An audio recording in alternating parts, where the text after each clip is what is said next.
자, 이어받아서 최임화의 뒤집기로 가겠습니다. 두 분 나와 계시고요. IBK 투자증권 분당지점 정경민 팀장, 알파경제 김종효 이사입니다. 어서 들어오세요. 안녕하십니까. 네, 앞에 로봇을 다뤘고 최근에 가장 핫한 이슈 중에 하나가 또 로봇인데 아직도 저는 이 로봇의 정의가 좀 헷갈립니다. 네. 하다못해 이제는 주차장의 이 차단기? 네, 이것도 로봇으로 네, 얘기를 하던데 뭐 맞는 건지 앞에 이제 겐츄리 로봇을 얘기했잖아요. 겐츄리라는 게 이제 아마 그 문형 구조를 네. 가지고 있는 문형 구조라는 게 그 우리 조선소에 쓰는 크레인 그죠? 기중기 예. 그죠? 거대한 크레인 골리앗 크레인 인형 뽑기 할 때 쓰는 그죠, 예, 그죠. 그거. 네.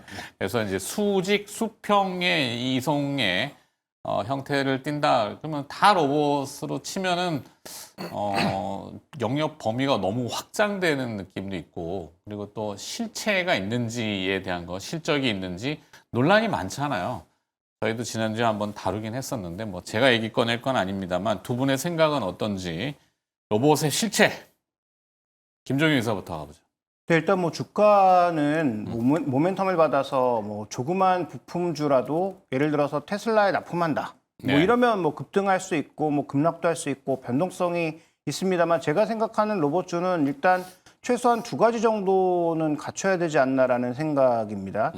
일단 소프트웨어는 우리가 잘 못하니까 소프트웨어 일단 빼고 소프트웨어와 이 전체적인 IT 솔루션 쪽은 빼고 저는 일단 규모의 경제가 있어야 된다고 봅니다. 그러니까 부품사라면 뭐 적어도 뭐 한 회사에 뭐 100만 개 정도는 납품할 수 있을 정도의 그 정도의 그렇죠. 규모는 갖추고 있어야 된다고 보고 있고요. 네. 당연히 여기서 얘기하는 규모의 경제는 재무구조도 포함한다. 이렇게 좀 말씀드릴 수가 있겠고 또 하나는 자신들의 캡티브 마켓이 있어서 지금 결국은 이 로봇도 피지컬 AI를 하는 거니까 네. 누적된 데이터가 없으면 별 의미가 없다는 거죠. 그래서 소위 자기의 캡티브 마켓이 있어서 자신이 만드는 로봇을 자신의 공장에도 넣을 수 있고 네. 그 다음에 자신의 산업과도 시너지를 낼 수 있는 제조업 정도를 봐야 되지 않나 우리나라에서는 네. 글로벌리하게 보면 그냥 글로벌 ETF에 투자하면 되는 건데 만약에 국내에서 굳이 투자한다면 국내 로봇주는 저는 이 두 가지를 갖춘 종목만 저는 로봇주라고 부를 수 있지 않겠느냐 궁극적으로는 네네. 단기적으로는 뭐 부품주들이 더 격하게 움직이고 있는데 뭐 과거에도 많이 봤던 것들 디스플레이 움직일 때 디스플레이 소재나 부품이 더 많이 움직이고 그다음에 반도체 움직일 때 반도체 소재 뭐 부품 장비가 더 많이 움직이는 게 일반적인 현상이니까 지금은 그런 현상이지만 정말 로봇주라고 부르려면 저는 이 두 가지 조건 정도는 갖추고 있어야 된다라고 봅니다. 그렇죠. 극단적으로 로보락이라고 하는 뭐 많이 요즘 쓰시는 청소기?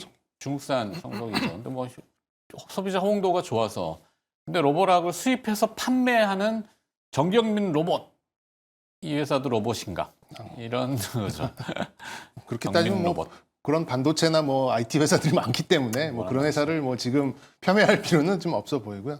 일단 로봇은 저는 이제 전방위 업체들이 하기 나름이라고 생각이 들어요. 근데 그 전방위 업체가 확고한, 그러니까 근본적으로 시장을 바라보고 거기에 이제 투자를 하고 있는지, 그리고 그 밸류 체인에 이제 확고하게 형성이 되어 있는지, 뭐 저는 이걸로 인해서 이제 로봇주의 어떤 정의에 좀 가까워지지 않을까라는 생각이 들어요. 그러니까 예를 들면 현대차는 지금 뭐 보스턴 다이나믹스나 뭐 여러 가지가 있습니다만 네. 하고자 하는 거는 로봇의 파운드리잖아요. 그러니까 뭐 엔비디아면 엔비디아, 뭐 아니면 다른 기업이면은 우리가 뭐 자동차 만드는 거 다 알지 않느냐. 미국에도 공장이 있다. 금형만 바꾸면 자동차 만들던 그 라인을 우리는 로봇으로 할 수 있으니 우리 대량 생산이 가능한 그런 노하우가 있는 기업이다라고 하면서 지금 HL 만도부터 지지난주가 뜨기 시작하면서 현대차의 밸류체인이 그러면 이게 조 단위의 매출이 나온 회사가 뭐 몇십억밖에 영업이익이 안 나오는데 이게 로봇으로 바뀌면 좀 밸류 좀 더 줘도 되겠네? 라고 하면서 현대차의 밸류체인 뭐 이렇게 조금이라도 좀 뭐 이렇게 한 발이라도 담궈져 있는 종목들이 지금 다 올라가는 지금 그런 상황이고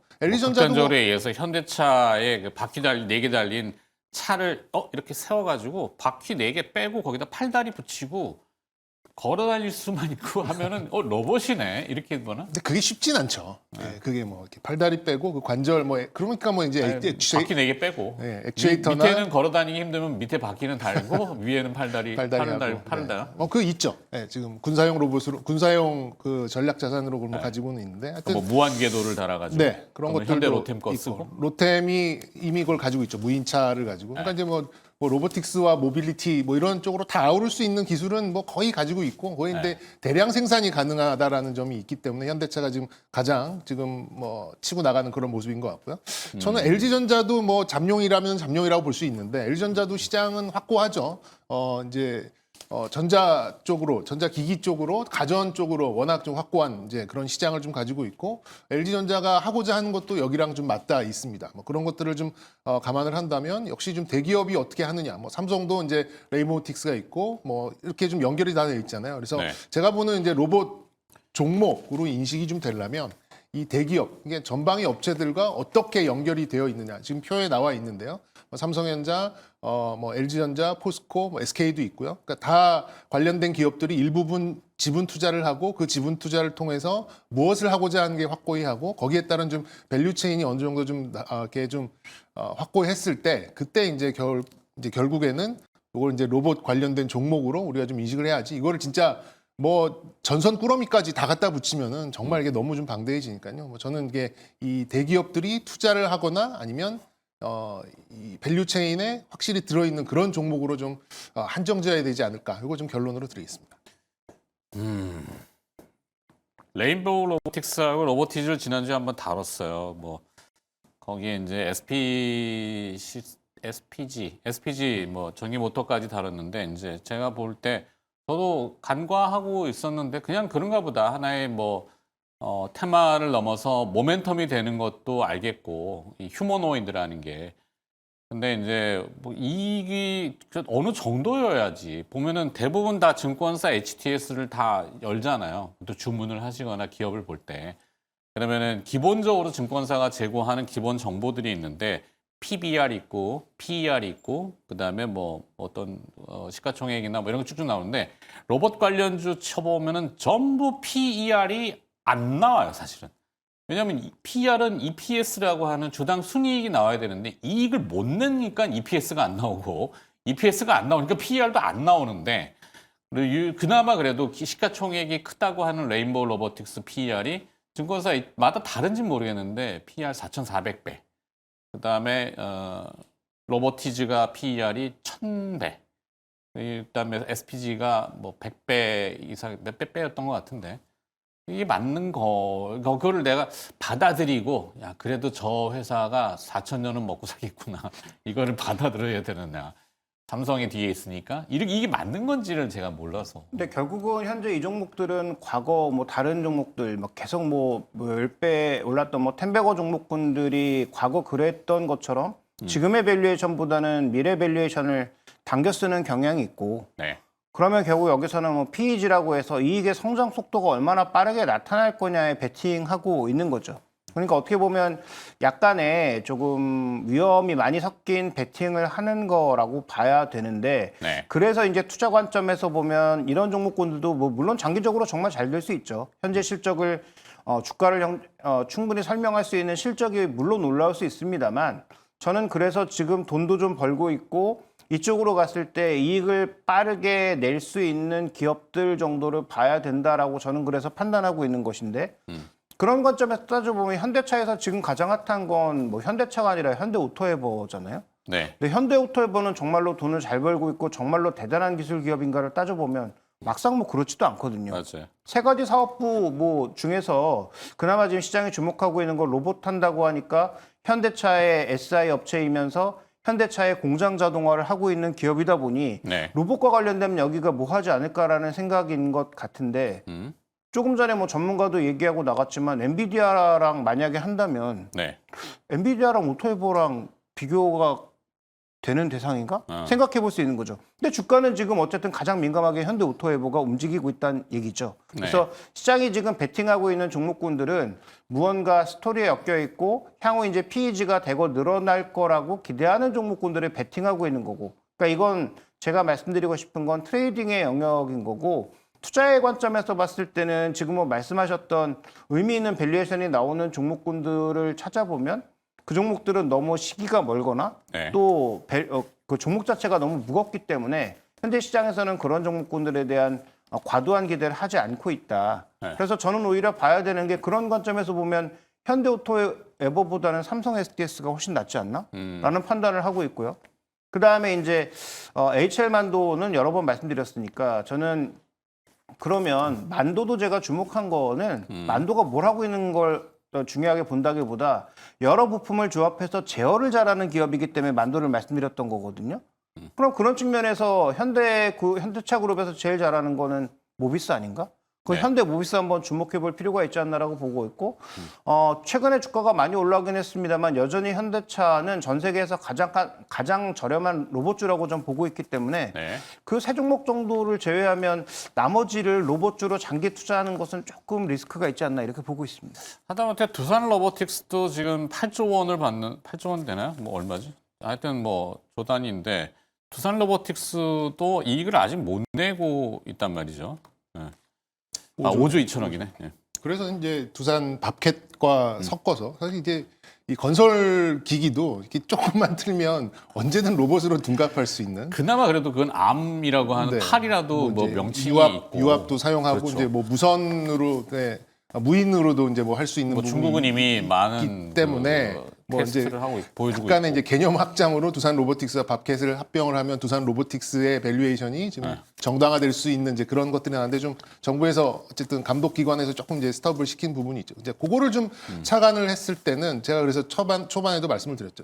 과거에 뭐 지금도 그렇습니다만 현대차 20년, 30년, 40년 된 이제 그런 협력사들 진짜 조 단위 매출 나오는데 영업이익 100억도 안 나오는 회사들이 굉장히 많거든요. 네. 영업이익률이 뭐 1%, 2%막 이렇게 나오는 회사들이 많은데 말씀드린 대로 거기에 금형 하나 바꾸고 약간의 라인 조정만 한다면 언제든 로보틱스의 그 파운드리에 들어올 수 있는 그런 기업들. 그러니까 HL만도도 지금 저렇게 올랐습니다만 뭐 저 같은 브로커들은 이제 그런 근거를 대야 되잖아요. 지금 아직 PBR 1배 안 되는 걸로 알고 있거든요. 네. 그러니까 제가 알기로는 자본 총계 2조 9천억 3조쯤 되는데 지금 3조 좀 안 되는 시가총액이 지금 나오고 있어요. 그러면 이제 이런 걸로 인해서 약간 이제 레이팅을 다시 만들 수 있는 뭐 소위 말하는 리레이팅 혹은 멀티플 확장 어떤 그 명분을 갖다 세워도 어느 정도 수긍을 할 수 있는 이제 그런 것들이 시장에서 지금 작동을 하고 있는 게 아닌가 생각이 들어요. 그래서 뭐 어쨌든 자기 계열사들을 먼저 챙길 수밖에 없는 게 이제 현대차라고 볼 수가 있겠고 그래서 이제 뭐 오토에버도 올랐고 모비스도 올랐고 이제 여러 가지 올랐는데 개인적으로는 금속을 우리나라에서 가장 잘 깎는 기업, 잘 가공하는 기업이 현대 위아라는 기업이 있습니다. 원래 네, 이제 트랜스미션 공작기계? 네, 했던 이제 그런 공작기계는 이제 팔았고요. 이제 일단 상호펀드에 이제 매각을 했고 원래는 이제 이런 포신 안에 있는 그 포를 깎는 이제 이런 금속 가공하고 어떤 이제 이 전체적인 금속을 잘 다루는 이제 그런 기업으로 볼 수 있는데 만약에 이제 뭐 로보틱스 쪽으로 나간다면 뭐 전부 다 플라스틱으로 가진 않을 거기 때문에 뭐 현대 위아 같은 경우도 지금 레이팅이 굉장히 좀 좋아지는 뭐 이익이 크게 늘어나고 있지는 않습니다만 로보틱스가 갖다 붙으면서 뭐 지금 4만 원 후반부터 6만 원까지 한 달음에 올라가는 이제 그런 흐름을 보여주고 있기 때문에 이런 쪽에서 좀 연속성 봐야 볼 수 있는 그런 부분인 것 같고요. 그리고 이제 뭐 램프 쪽 만들던 SL이라는 협력사가 있죠. 뭐 네네네. 뭐 버스턴 다이내믹스 네, 연관성을 뭐 많이 짓던데. 3조 이상의 뭐 매출을 꾸준히 내고 있습니다만 영업이익이 조금 아쉬운 부분이 있었는데 뭐 여기에서 이제 로보틱스로 좀 전환되면은 ROE 좀 올라갈 수 있으면 뭐 영업이 올라가고 그러면 이제 탑라인 좋아지면서 PER이 좀 개선될 수 있는 여지가 있으니까 뭐 지금 3만 원대에서 4만 원 올라온 거 뭐 이거 보면 충분히 좀 수긍이 가능하고요. 뭐 작은 종목으로 본다 그러면 저는 현대차가 투자한 기업 중에 이제 슈어소프트테크라는 기업이 있습니다. 물론 네. 이제 현대차에 전속돼서 뭐 현대차 것만 하는 그런 기업은 아닙니다만 근데 되게 크리티컬한 게 뭐 원전이나 뭐 여러 가지 뭐 방산 무기나 이런 것들에 대한 검사를 하는 소프트웨어가 있어요. 근데 이제 로보틱스랑도 연결된 부분이 어느 정도 있습니다. 이렇게 본다면 뭐 지금 뭐 신고가를 내는 뭐 위치에 있습니다. 워낙 좀 낮은 부분에 좀 있기 때문에 이것도 이제 로보틱스 쪽에 이제 새로운 리레이팅을 좀 기대해 볼 수 있는 이제 그런 기업이라고 좀 생각이 들어요. 그래서 물론 김종현 이사가 말씀했었던 그런 종목들 다 수긍하고요. 여기에 좀 첨가를 한다면 현대위아 그리고 SL 그리고 슈어소프트테크 뭐 이 정도를 좀 붙이고 싶고요. 개인적으로는 좀 중소형주 슈어소프트테크 특히나 소프트웨어 쪽이 지금 거의 오른 게 현대 오토웨어밖에 없기 때문에 한번 소프트웨어 쪽으로도 좀 확장이 나온다면 한번 좀 강한 바람이 한번 불지 않을까 이렇게 말씀드려보겠습니다. 네. 그러니까 무늬만 로봇 이게 뭐 다 안 따지신다니까요. 로봇은 뭐 다 그냥 다 같은 로봇이지 뭐 무슨 주가만 올라가면 되는 거지. 좋죠. 주가 잘 올라가고 잘 또 엑시트하고 해피한 모두가 해피한 미래가 그려지면 좋은데 와 저렇게 가다가 누군가 크게 다치겠다 싶어가지고 자꾸 제가 이제 워닝 좀 이러시면 여기서 이러시면 안 돼요라고 얘기하면은 저한테 뭐라고 하시죠. 그냥 잘 가고 있는데 왜 자꾸 뭐 딴지를 걸고 태클을 거냐고. 근데 너무 이게 상식을 완전히 벗어나서 광기로 가기고 있어서 조금씩 한번 제동을 하는데 한때 왜 그랬잖아요. 뭐 휴대폰, 스마트폰이 요즘은 다 금형으로 이제 되잖아요. 뭐 다이캐스팅 해가지고. 근데 예전에는 가볍게 한다 그래갖고 플라스틱 사출 얇게 해갖고 휴대폰 뒤에 케이스 뺐다 꼈다 하면서 배터리 탈차 부착할 때 그러면 그 플라스틱 사출 업체도 로봇 주다 이래가지고 왜 이 외형 바디 이렇게 막 했잖아요. 지금은 뭐 하는지 모르겠는데 아직도 그거 하고 있어요. 하고 있어요. 네. 네. 삼성이랑 또 연관 지어가지고 삼성의 이제 이 보조 보행 로봇이라고 해야 되나? 네. 그거는 이제 드랍된 걸로. 드랍된 걸로, 예, 예. 안녕된 걸로. 네. 거봐요. 그러니까 이게 안녕이 될 수가 있다라는 거. 참 생각은 안 한다는 거. 근데 어떻게 자 정리를 해갖고 여긴 기업을 그래도 좀 선별해서 압축하고 김종인 회사도 조금 근데 또 ETF 얘기하시려고 아니 저는 아까 말씀드렸던 삼성 SDS, SDS. 네, 그다음에 현대모비스, 오케이. 네, 이런 종목군들을 지금 사시는 게 그래도 이 로봇에 장기 투자한다면 낫지 않을까 보고 있습니다. 진성이 있는 것들 예. 좀 선별해가지고 잘 압축하시는 게 필요할 것 같다 생각이어서 로봇 이슈를 다시 한번 다뤄봤고요. 그래도 필요 없어요. 시세 오르면은 그냥 다 또 그쪽으로 우르르르르 이렇게 제가 뭐 시세는 시세한테 물어봐야 된다고 하니까. 자, 두 번째 좀 주제로 넘어가 건설. 여기도 이제 요즘은 그나마 건설의 또 미래지향성은 원전이다. 네, 이렇게 얘기하고 좀 더 나가면 이제 달나라의 기지 짓고 이거 가겠는데 그죠? 뭐 치르는 법이 없죠. 사실 그렇게 가는 게 맞고 달을 개척하는 게 아르테미스가 왜 그래? 거기 자원이 많잖아요. 중국의 히토류 때문에 견제하는 미국이 빨리 가가지고 자원을 먼저 선점하기 위해서 우리도 이제 거기 밥숟가락 놔야 되고 그러니까 위성 올리고 하잖아요. 자 건설은 요즘 또 모멘텀이 뭡니까? 일단 뭐 정책이죠. 정책과 관련된 기대감, 뭐 이때 빈자리였던 제1차관, 국토부 제1차관이 임명이 됐고, 네. 그러니까 이분이 또 적극적으로 부양책을 얘기를 하고 있고, 주택 공급? 네. 인가요? 그 다음에 지금 역대 최대 예산이 배정이 됐고, 네. 65조였던가요? 그 정도의 예산이 배정이 됐으니 내년도에 그럼 뭔가 아주 빠르게 하지 않겠느냐. 특히 이제 3기 신도시, 이전 정부부터 시작했던 3기 신도시의 공급 물량을 내년에 빠르게 가져간다고 해서 뭐 총 29,000호 정도가 공급된다고 하는데 뭐 아시다시피 대부분 다 3기 신도시 물량이니까 서울에 딱 붙어 있는 경기도 물량들이에요. 네. 서울 내 공급되는 건 별로 없죠. 그런데 이제 65조라고 하는 이 돈이 있다 보니까 아마 이제 연초에 대통령 연두교서 나오고 나서 부처별로 이제 새 계획들이 아마 나올 텐데 이때 뭔가 공격적으로 뭐 그린벨트를 뭐 혹시라도 풀어주지 않나 뭐 아니면 여러 가지 이제 기대감들이 섞여서 지금 나오고 있는 것이죠. 그래서 실제로 어떤 대책이 나올 줄은 모르나 워낙 침체된 이 그 건설 경기 자체가 어떻게 보면 지금 우리나라 성장률을 갉아먹고 있는 가장 중요한 요소 중에 하나이기 때문에 무언가라도 대책이 나올 거다라는 강한 믿음이 있었고 그래서 중소형주들부터 불붙기 시작해서 지난주는 GS건설을 포함한 대형주들까지도 시세가 폭발하는. 네. 근데 여기서 이제 두 종목은 좀 구분을 해야죠. 삼성물산과 현대건설은 조금 다른 이슈로 움직이고 있기 때문에 이 두 종목은 구분을 한다고 하더라도 지금 정책에 대한 기대가 반영되면서 중소형주들이 엄청나게 강하게 움직였고 오늘 또 관련된 업종 리포트도 꽤 쏟아져 나오고 있는 것으로 보이고 있습니다. 그 시발점이 저게 아니에요? 고스터미널 재개발해서 천일고속이 그것도 한번 지난주에 저희가 좀 다뤘는데 아니 뭐 선택은 투자자의 몫이긴 한데 우와 이렇게 되더라고요. 그래서 조금 살펴봤더니 이 근교나 이런 데에 지금 뭐 보면 포천 베어스타운인가요? 거기에 뭐 스키장 있는 거 다 놀고 있잖아요. 기후 변화 때문에 눈이 안 오니까 스키를 요즘 또 안 타고 그런 데다가 또 아파트 짓는다 그러면 또 관련주 뭐 용평 뭐 이런 데다가 또 하려고 그래요? 뭐라고? 그러니까 이 정책이라는 게 진짜 내러티브를 막 소설 쓰듯이 우리가 또 한번 경험했던 네옴시티는 아직도 짓고 있잖아요. 거기 언젠가 짓겠죠. 우리 생에는 볼 수 있을까 모르겠는데 사우디아라비아의 네옴시티부터 해서 막 뭐 다 1, 2분밖에 안 남았대. 빨리빨리 가야 되네. 네. 자, 그래서 이 건설을 어떤 맥락으로 봐야 될지 또 네, 일단 단기적인 뭐 투자를 할지 매매를 할지 이제 구분해야 되는데 네. 단기적인 매매는 이제 김종인 이사 얘기했죠. 당연히 이제 정책적인 어떤 하우징, 그 주택 공급에 따른 이제 그런 부분이고 관련돼서 좀 중소형 건설사들 최근에 좀 올라갔다 좀 조정받는 그런 부분이고요. 근데 이제 내년 1년을 좀 놓고 본다 그러면 좀 긴 호흡으로 본다면 저는 키워드는 세 개라고 개인적으로 생각을 합니다. 첫 네. 번째는 뭐 지금도 잘 나가고 있는 원전 쪽이고 이건 뭐 누구도 뭐 이의는 없을 것 같고요. 두 번째는 저는 대북이 하나 붙을 것 같아요. 내년에 어떤 거요? 대북 대북 사업 관련돼서 뭐 개발 사업 뭐 관련돼서 주가가 한번 좀 자극을 받을 그리고 지금 정책적으로도 좀 언급이 한번 나왔었죠. 네네. 북한과의 어떤 이제 계속 얘기 대화 나오죠. 시도를 하겠다라고 나면 그러면 이제 좀 숨죽어 있는 과거의 어떤 건설 관련돼서 이제 이런 대북 관련된 그런 종목들 한번 또 좀 도로 뚫고 또 철도 놓고 네네 또 그런 난리 것들 이제 나겠고. 한번 좀 꿈틀꿈틀 될 가능성이 있고요. 그러면 이런 것들을 다 아우를 수 있는 공급책이 뭐가 있느냐? 네. 건자재 정도겠죠. 건축용 뭐, 자재. 네네, 건축용 자재. 뭐 그렇게 좀 세 가지 키워드로 뭐 놓고 본다면 뭐 저는 이제 뭐 누구도 이의가 없는 이제 현대건설 원전하고 좀 매칭이 될 수 있을 것 같고요. 현대 엘리베이터 정도도 좀 뭐 가능하지 않고 뭐 건자재 쪽으로 본다면 KCC 뭐 이렇게 좀 압축될 수 있겠습니다. 원전 건설인데 로봇이 하겠죠 뭐. 휴머노이드가 나타나서 그죠?